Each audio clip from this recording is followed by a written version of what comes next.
गत 22 तारिख रे नुआ करी आवेदन करिथिबा एवं पूर्व किस्ती पाई नथिबा महिलांको खाता को टंका पठाइथिले राज्य सरकार।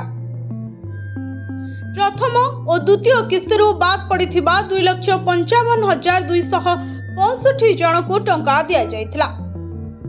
समाने एका संगरे दुईटी किस्ती पाइछंती। सेहिपरि अभियोग सुनानी रे 24,018 जन हिताधिकारी को सुभद्रा टंका दिया जायथिला। समस्त खाता को गत मास 22 तारिख रे सुभद्रा टंका आसीचे। एक कालीन 315 कोटी टंका पठाइथिले राज्य सरकार। एथर मोट 4,57,681 जन महिला को सुभद्रा टंका मिलिथिला।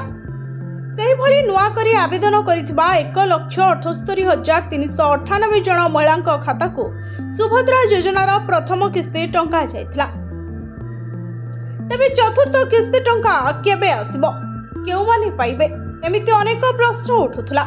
तेबे समस्त योग्य हिताधिकारी निकट रे सुभद्रा योजना टंका पहुंचाइबा नै पूर्वरु भी घोषणा करि सारिछन्ते राज्य सरकार। आउ एबे चतुर्थ किस्ती तारीख भी घोषणा होइछे।